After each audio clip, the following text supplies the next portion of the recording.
You ever wonder why the sample that you just got back from the manufacturer for your leggings, in your mind, it looks perfect, it fits perfect, and you want it to be exactly like Lululemon, Gymshark, Vuori. You have that idea in your head, but you just can't make it happen. What are the mistakes that you're making and how can you communicate effectively to your manufacturers? My name is Shadi Adada. I am the co-founder and creative director of Fittdesign. I've been designing leggings for the last 10 years. I've designed thousands upon thousands of leggings. I fit them myself. I've created samples, I've created bulk production, and I know a thing or two about what it takes to create the perfect fit in the pair of leggings. And that's exactly what I'm going to be sharing with you in today's episode. Number one, you're making the wrong fabric selection. Typically, when I see leggings, they just sag everywhere. There's just excess fabric in the front rise or the crotch area, on the hips. Maybe it's puckering on the waistband. Maybe it's like a little bit loose on the ankle thigh or the ankle section. It's kind of like bellowing out. Predominantly, the reason is that you don't have enough spandex in the fabric mix that you're picking. A lot of manufacturers will give you something like 90% polyester, 10% spandex. Run away if you see that for a pair of leggings. What you want to aim for at the very minimum is 18 is like the lowest that I would go, and something along the lines of between 20 and 30. The more spandex you have, the tighter you can cut the garment and the more that it can stretch. Spandex essentially allows for great shape retention. Number two, this comes down to the issues in the crotch area where I see so much excess fabric, is that the front rise measurement is just way too low or way too high. So let's look at the two scenarios. If it's too long, what ends up happening there is that your high-rise legging, which is meant to be the same style as the Vuori legging, doesn't or has too much fabric there, or it's too long, then they're gonna kind of wear it to where it needs to be worn, and it's going to sag at the bottom. In my opinion, if you're going for a high-rise legging, you want to have a front rise measurement from the crotch, the bottom of the crotch area, all the way to the top of the waistband. On a size small of around 10 inches is ideal. My best recommendation, go and buy a pair of leggings from one of your favorite designers or your favorite brands. Lay it out flat on the floor, get a measuring tape, and measure straight from where the bottom of the crotch, where it ends, where the fabric ends, all the way perpendicularly, all the way to the top, where the front of the waistband. So you have the waistband, the top of it, but on the front side, not on the back side, because typically the back rise and the front rise measurements, they differ by around 0.75 to 1 inches. So you'll want to take the front rise measurement, making sure that everything is flat on the floor. Number three is that the waistband construction is extremely poor, and I see this very often. This comes down to when the waistband is essentially cut as a triangle, or sorry, a rectangle. If you look at the pattern, the sewing pattern of a waistband, it's cut as a straight rectangle on the pattern, and when the garment is worn, what happens is it fits right on the top hip, but because women's bodies are essentially shaped wider on the hips and much more narrow on the waist, there's always too much fabric on the waist section, and that is super unflattering. You'll notice that there's like a gap. They can get 1 finger, 2 fingers in between the waistband, the top of the waistband, and their belly button, and that's what looks super unflattering. What you want to do always is have the top hip measurement, so the bottom of the waistband, be wider than the top of the waistband, typically around a difference of 1.5 inches. So if the half width of the top hip is around 13 inches, the half width of the waist measurement of the top of the waistband is going to be around 10.5 to 11 inches. My other recommendation, and this is a pro recommendation, is look at the sewing pattern. Typically, it's going to be a rectangle on cheap patterns. If you want something that's super high quality, what you want to do is take a page out of high fashion and actually cut the waistband on a curve. We call this a curved waistband. You typically tend to see it on garments that need to have like that perfect high-rise fit.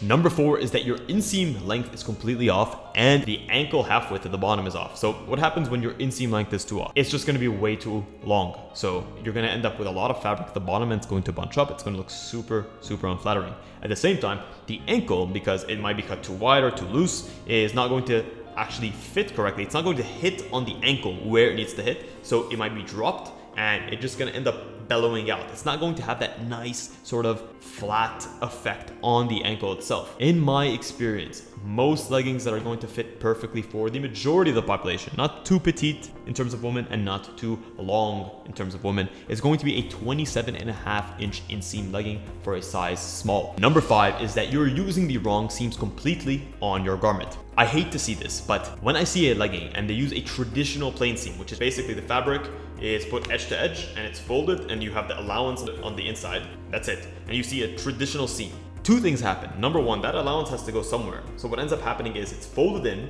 and now it's sitting right against the thigh and it's being pushed up against the fabric. So you end up with this bulge that goes all the way through the legging and it's so unflattering.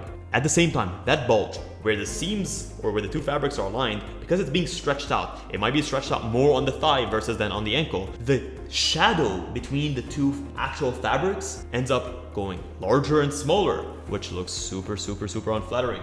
And that's something you want to avoid. How do you avoid this? You pick the right types of seams. When you're doing a legging, there's no ifs, ands, buts about it. You pick a 4-needle, 6-thread, flat seam legging. This is going to give you the best possible chance to have a comfortable legging. It's going to avoid chafing, and it's going to avoid all of that bunch up of fabric, that weird puckering effect that's going to happen because you're thinner and thicker on some parts. It's basically, you put the fabrics right up against each other, maybe with a slight overlap, and then they essentially use a overlock flat seam stitch that has a very stretchy thread, and that gives you the most low profile look that stretches and that won't pucker, and that will have a consistent look throughout the garment. Number 6 is that you do not know how to position and place your crotch gusset. In a legging, the crotch gusset is going to be right between where the front rise meets the back rise and where the left leg inseam meets the right inseam. That's the patch of fabric that's in the middle over there that essentially helps to distribute those intersections so that you don't have a straight intersection like this of a cross between your front rise and your back rise and your left leg inseam and your right leg inseam. Essentially what they'll do is they'll add either a diamond piece of fabric or a triangular piece of fabric. If that diamond is too large, let's just say it's over 4 inches or 5 inches, it just ends up going to look too large, and it's going to be visually unflattering because you're going to see it. You're actually going to see it. A great crotch gusset should be hidden. It should not be shown. It should sit exactly where it needs to sit, slightly more towards the front of the wearer versus towards the back, simply just because we have more space on the back. And ultimately, this type of crotch gusset should not be too long, because if it's too long, it's also going to be visible from the sides of the legs. My recommendation, if you're doing a diamond gusset, go for around a 4-inch width from leg to leg, and then around a 4-inch width from front rise to back rise. Similar thing with a triangular gusset. And in my opinion, go for a diamond gusset.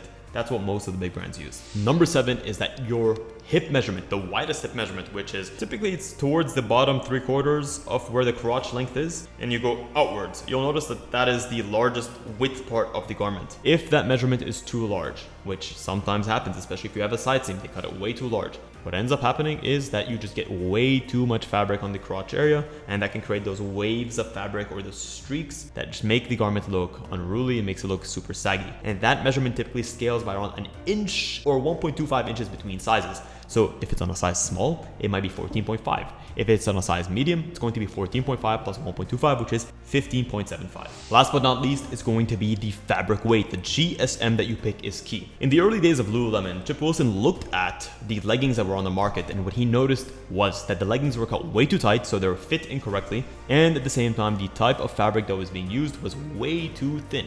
What ended up happening, it was too thin, so you end up getting issues such as camel toe, you ended up getting issues such as being sheer, and that made the customers feel unflattered. That made them feel that the garment wasn't meeting their needs. My best recommendation for a great quality is going to range between $210 to $240 for a summer pair of leggings, and if it's a winter pair of leggings, between $260 and $280 maximum. Well guys, that is it. That is a wrap on this episode. That's been my 8 key technical tips in terms of the main mistakes that you're most likely making.